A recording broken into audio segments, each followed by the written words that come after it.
ए माधुरी, तू काही पण कर, तरी तुला माझ्या इतका श्रीमंत नवरा मिळणं शक्य नाही. मैत्रीण अलकाच्या अशा सततच्या टोमण्यांनी आपल्याला श्रीमंत नवरा मिळावा असं स्वप्न पाहणारी माधुरी निराश व्हायची.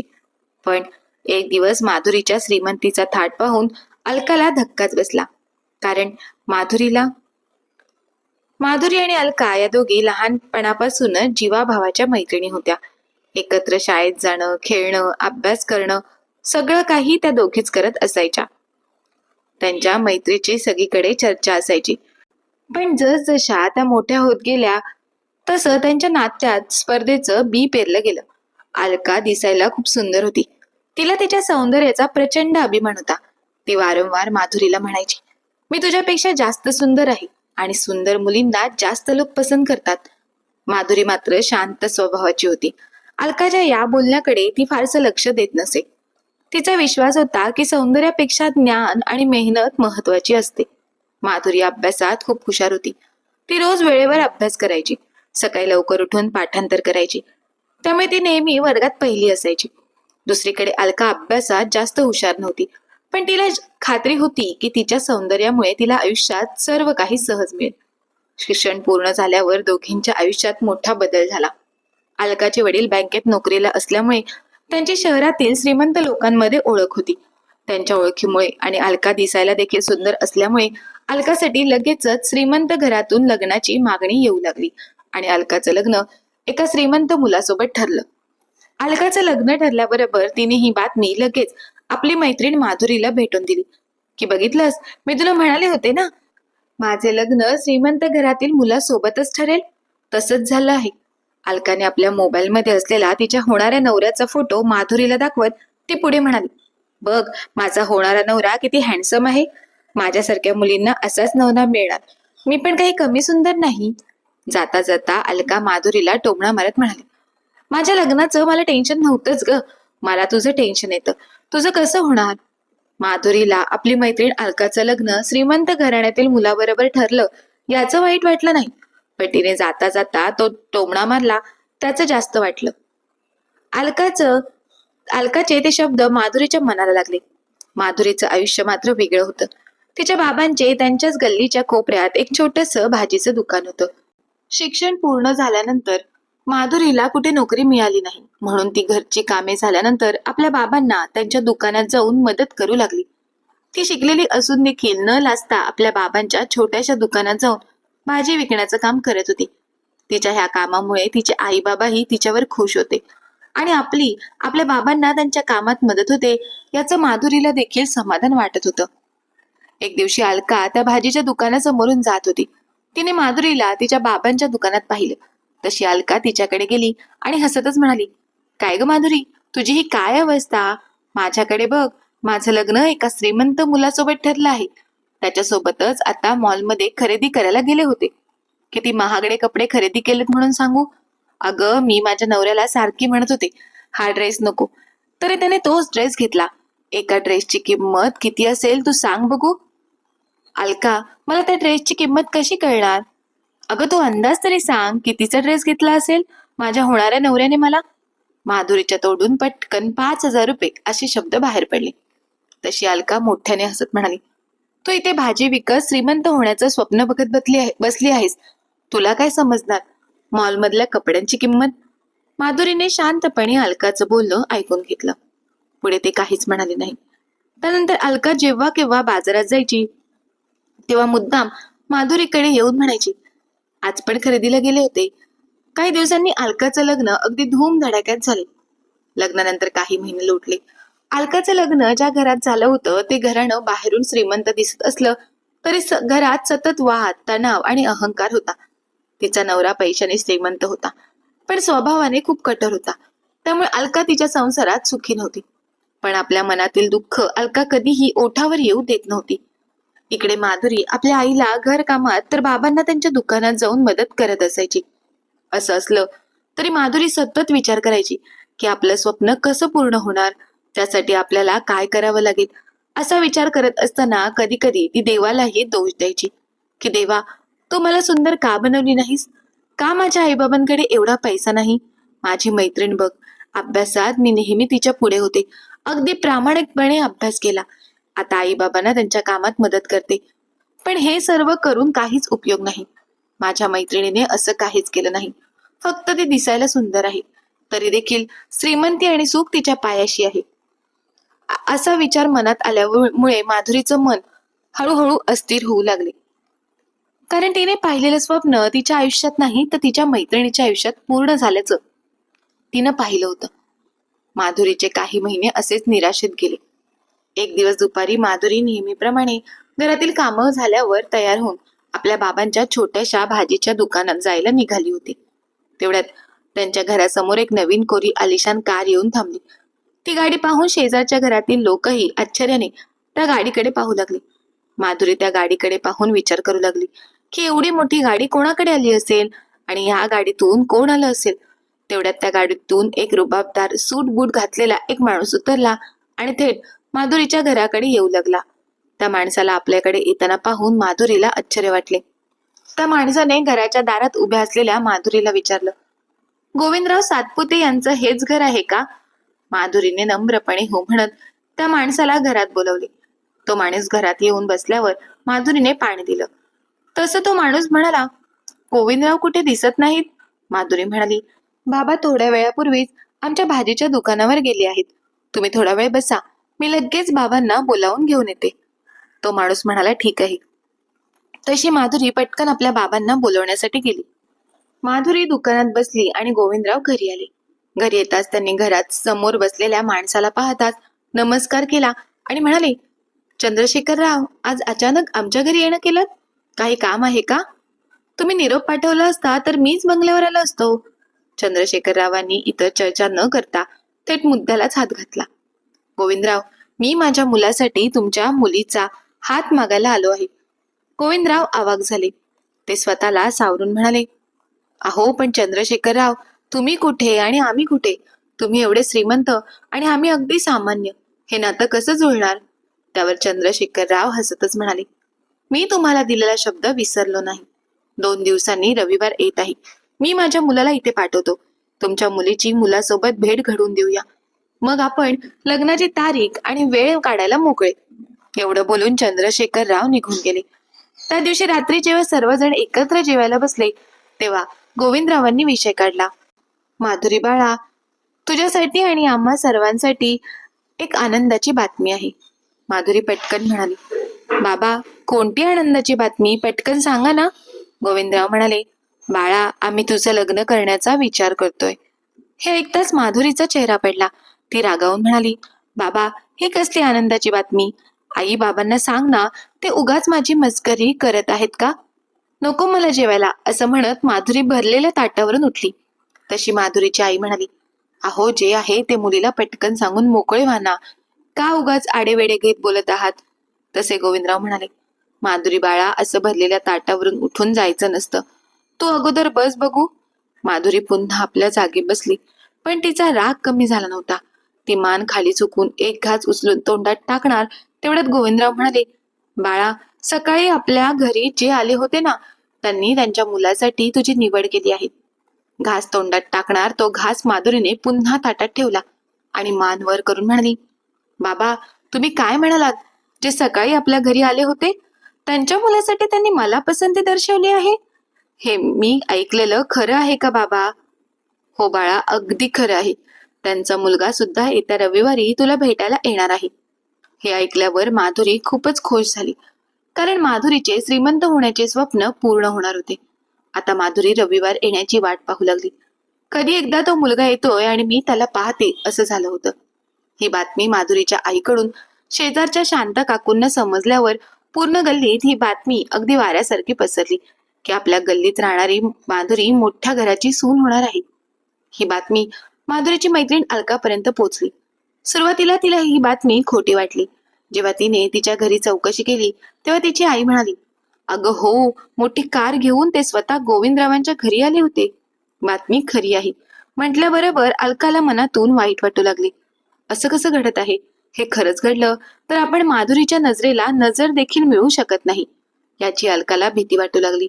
कारण ज्या पद्धतीने अलकाने वेळोवेळी माधुरीचा अपमान केला होता, तिला कमी दाखवण्याचा प्रयत्न केला होता, त्या सर्व गोष्टी तिला आठवू लागल्या होत्या. आता आपल्यालाच काहीतरी करावं लागेल ह्या उद्देशाने ती माधुरीला भेटली. आज मात्र अलकाचा रुबाब पूर्वीसारखा नव्हता. ती अगदी सामान्यपणे माधुरी बरोबर बोलत होती.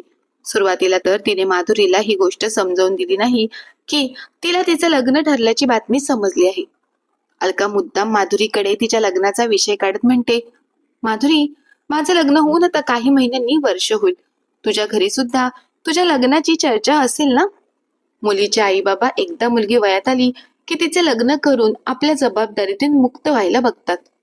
अलका अशा वेगवेगळ्या मार्गाने माधुरीच्या तोंडातून तिचं लग्न एका मोठ्या श्रीमंत घरात ठरलं आहे हे वधवून घेण्याचा प्रयत्न करत होती. शेवटी माधुरी स्वतःच म्हणाली, अलका, माझं लग्न चंद्रशेखर रावांच्या मुलाबरोबर ठरत आहे. चंद्रशेखर राव तर आमच्या घरी येऊन गेले आहेत, पण अजून त्यांचा मुलगा आलेला नाही. अलकाने माधुरीच्या बोलण्यातून निवडक शब्द उचलले आणि म्हणाली, तुझं लग्न ठरलं नाही ना? ठरत आहे, आणि फक्त तुझे होणारे सासरे येऊन जवळपास लग्न ठरलं आहे असं सांगून गेले. हे बघ, तू माझी मैत्रीण आहेस म्हणून मी तुला सांगते.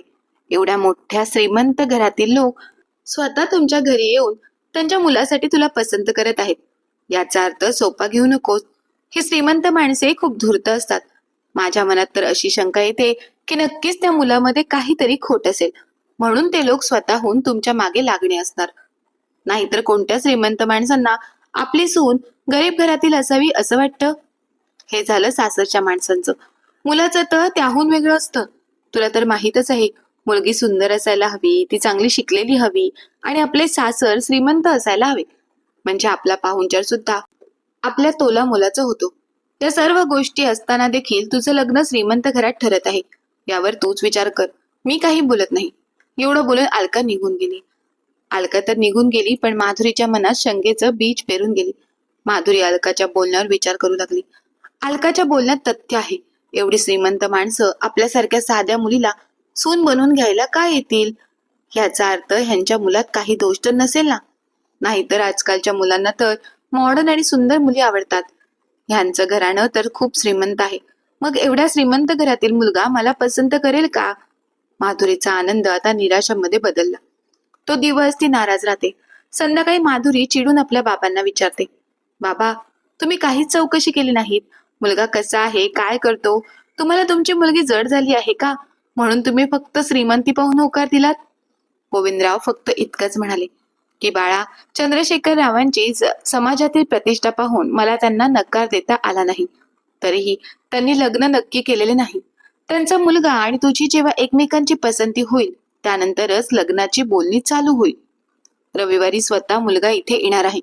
तुम्हा दोघांची भेट झाल्यावर तुझं मत विचारात घेऊनच पुढचं कार्यक्रम ठरवले जातील. तू उगाच टेन्शन घेऊ नकोस. तुला एवढ्या श्रीमंत घरातील मुलगा मिळत आहे, तू खुश असायला हवीस. माधुरी अतिशय टेन्शन मध्ये होती, म्हणून ती आपल्या बाबांना काहीच म्हणाली नाही. जेव्हा 2 दिवसांनी चंद्रशेखर रावांचा मुलगा सुदर्शनने गोविंदरावांच्या घरात पाऊल ठेवले, तेव्हा त्याला पाहून माधुरीचे डोळे विस्फारले गेले. सुदर्शन दिसायला अत्यंत देखणा, उंच, गोरापाळ आणि राजकुमार शोभावा असा होता. त्याने घातलेल्या फिक्कट निळ्या जॅकेटमध्ये त्याचं व्यक्तिमत्व अधिकच खुलून दिसत होतं. माधुरीला आता स्वतःचीच लाज वाटू लागली. ती विचार करू लागली, मी काय विचार करत होते? हा तर किती हँडसम आहे. हा खरंच मला पसंत करेल का? चहा घेऊन जाताना तिचे हात थरथरत होते.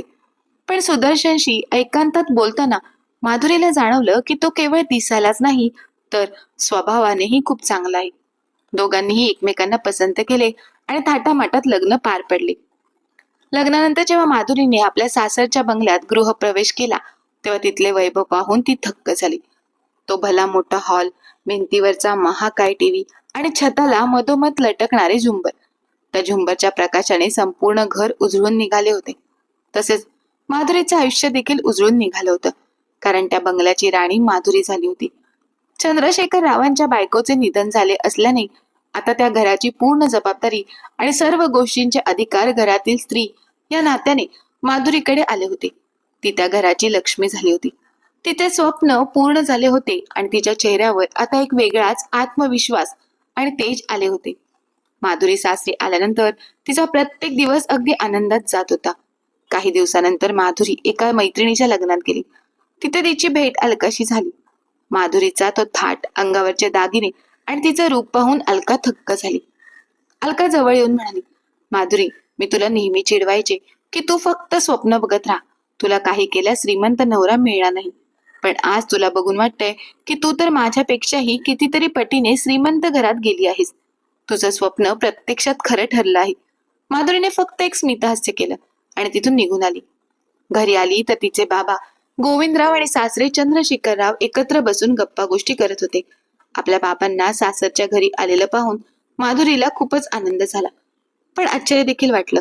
आपण बाबांना बोलवलं नाही आणि ते येत आहेत असा फोन देखील त्यांनी केला नाही, तरी देखील बाबा कसे आले, काही अडचण आहे का? म्हणून थोडी घाबरतच माधुरी आपल्या बाबांसमोर गेली आणि म्हणाली, बाबा, काही अडचण आहे का? गोविंदराव अगदी सहज स्वरात म्हणाले, काहीच अडचण नाही, तुझ्या सासऱ्यांनी बोलावलं म्हणून आलो होतो. हे ऐकताच माधुरी आश्चर्यचकित होऊन तिच्या बाबांकडे आणि सासऱ्यांकडे पाहत राहिली. त्यावेळी गोविंदराव म्हणाले, बाळा, बस, तुला हा सर्व काही नीट समजावून सांगतो. तुझा नवरा सुदर्शन 5 वर्षाचा असताना खेळत असताना त्यांच्या शेतातील विहिरीत पडला. मी भाजी तोडण्यासाठी तिथे गेलो होतो. चंद्रशेखरराव तिथेच होते, पण त्यांना पोहता येत नव्हते. त्यामुळे त्यांच्या समोर त्यांचा मुलगा बुडत असताना सुद्धा ते त्याला वाचवू शकत नव्हते. म्हणून ते आपल्या मुलाला वाचवण्यासाठी मोठ्याने ओरडू लागले. त्यांचा आवाज ऐकून मी लगेचच तिकडे धावलो आणि मागचा पुढचा विचार न करता विहिरीत उडी मारून मुलाला बाहेर काढले. पण तोपर्यंत त्याच्या नाकातोंडातून पाणी शरीरात गेले होते, म्हणून मी लगेचच त्याला उलटा झोपवून हाताने दाब देऊन थोडेफार पाणी बाहेर काढले आणि लगेचच चंद्रशेखरराव त्याला घेऊन हॉस्पिटलमध्ये गेले. त्याला योग्य उपचार मिळाल्यामुळे त्याचा जीव वाचला. त्याचवेळी चंद्रशेखररावांनी मला शब्द दिला होता की मी माझ्या मुलाचं लग्न तुझ्या मुलीबरोबर करून देईल. त्यांनी एवढ्या वर्षांनी सुद्धा तो शब्द पाळला आणि म्हणूनच तुझे त्यांच्या मुलाबरोबर लग्न झाले. हे ऐकून माधुरीला धक्काच बसला. ती काही क्षण स्तब्धच राहिली. त्यानंतर म्हणाली, बाबा, तुम्ही एवढी मोठी गोष्ट मला सांगितली नाही. बाळा, ही गोष्ट मी तुला सांगितली असती, पण थोड्या वेळापूर्वीच दिलेला शब्द आजकालचा माणूस विसरून जातो. हा शब्द तर किती वर्षापूर्वी तरी चंद्रशेखररावांनी मला दिला होता. माझ्या मनात कधी कधी विचार यायचा की त्यांच्या मुलाचा जीव वाचला, त्यामुळे भावनेच्या भरात ते बोलून गेले असतील. पण त्यांनी दिलेला शब्द ते प्रत्यक्षात खरा करून दाखवतील याविषयी माझ्या मनात सुद्धा शंका होती. गोविंदरावांचे असे बोलणे ऐकून चंद्रशेखरराव म्हणाले, पुढे भलेही आपली भेट झाली नसेल, पण तुमचे उपकार मी आजही आणि उद्याही विसरणार नाही. म्हणून मी जे बोललो होतो ते सत्यात आणण्यासाठी मी माझ्या मुलाची तुमच्या मुलीबरोबर लग्न करून दिले आहे. आणि महत्वाची गोष्ट, मी माझ्या मुलाला हा सर्व प्रसंग सांगितला तेव्हा त्याने एकही शब्द प्रश्न न विचारता म्हणाला, बाबा, तुमचा निर्णय अगदी योग्य आहे आणि मी तुमच्या निर्णयासोबत आहे. माधुरी बाळा, पाहिलंच ना तुझे सासरे किती मोठ्या मनाचे आहेत. त्यांनी दिलेला शब्द ते पाळतातच, याची प्रचिती आता मला नाही तर तुला सुद्धा आली असेल. हे ऐकताच माधुरीने आपल्या बाबांना आणि आपल्या सासऱ्यांना नमस्कार करत म्हणाली, आजपासून माझे एक बाबा नाही तर 2 बाबा आहेत आणि माझे दोन्ही बाबा खरंच खूप ग्रेट आहेत. लगेचच चंद्रशेखरराव म्हणाले, बाळा, तुझे 2 बाबा आहेत ना. एक बाप आहे जो या बंगल्यात त्याच्या मुलीबरोबर राहतो आणि दुसरा बाप एका साध्या घरात. असा भेदभाव नको. तुझ्या दुसऱ्या बाबांना सुद्धा इथेच राहायला बोलव. गोविंदराव राहायला यायला नकार देतात, पण चंद्रशेखरराव आणि माधुरीच्या आग्रहाखातर गोविंदराव आणि त्यांची बायको दोघेही आपल्या मुलीच्या घरीच राहायला येतात. आता तर माधुरी तिच्या आयुष्यात सुखी आणि समाधानाचं आयुष्य जगू लागते. माधुरीच्या आयुष्यात आता कोणत्याच गोष्टीची कमी नसते. असं सुखा समाधानाचं आयुष्य जगत असताना पुन्हा एके दिवशी अलकाने एकांतात भेटून माधुरीची माफी मागत म्हणते, माधुरी, मला माफ कर. मी विनाकारण माझ्या सौंदर्याचा गर्व करून तुला टोमणे मारत असायची की मला श्रीमंत नवरा मिळेल, कारण माझ्या सौंदर्यासोबतच माझ्या घरची परिस्थिती देखील चांगली होती. या उलट तुझ्याकडे ना सौंदर्य होतं ना तुझ्या घरची परिस्थिती एवढी चांगली होती, तरी सुद्धा तुला माझ्याही पेक्षा श्रीमंत सासर मिळालं आहे. शिवाय त्या घरची तू एकमात्र मालकीण आहेस. माझा नवरा श्रीमंत आहे, पण त्या श्रीमंतीचा काहीच फायदा नाही, कारण नवऱ्यापासून जे सुख, जो समाधान एका बायकोला अपेक्षित असते, ते सुख आणि सन्मान मला आजपर्यंत कधीही मिळालेलं नाही. बाहेर फिरत असताना मी श्रीमंत आहे अशा रुबाबात फिरते, पण प्रत्यक्षात मात्र मी मनात झुरत आहे, कारण माझ्या नवऱ्याकडून मला योग्य ती वागणूक मिळत नाही. आपल्या मैत्रिणीचे असे बोलणे ऐकल्याबरोबर माधुरीला धक्काच बसला. ती अलकाला शांत करत म्हणाली, दिवस हे बदलत जातात. तुझ्या आयुष्यातील दिवस सुद्धा बदलतील. फक्त तू तुझ्या मनातील अहंकार बाजूला काढून प्रत्येक माणसाबरोबर प्रेमाने वागण्याचा प्रयत्न कर. दुसऱ्याच्या दुःखात सहभागी हो. कारण दुसऱ्याला गरज असताना एखादा माणूस त्याच्यासाठी उभा राहतो ना, त्या माणसाचे उपकार तो कधीही विसरत नाही. आज मला जी काही श्रीमंती मिळाली आहे ते माझ्यामुळे नाही, तर माझ्या बाबांच्या पुण्याईमुळे मिळाली आहे. म्हणून मी सांगितलेली प्रत्येक गोष्ट लक्षात ठेव. माणसाने केलेलं पुण्य कधीही वाया जात नाही. तर मित्र आणि मैत्रिणींनो, माधुरीने आपल्या मैत्रिणीला दिलेला सल्ला ती लक्षात ठेवून तसं वागण्याचा प्रयत्न करेल का, याविषयी आपलं काय मत आहे ते आम्हाला कमेंट बॉक्समध्ये कमेंट करून नक्की कळवा. आणि जर तुम्हाला ही कथा मनापासून आवडली असेल तर कथेला लाईक, शेअर आणि चॅनलला सबस्क्राईब करायला विसरू नका. धन्यवाद.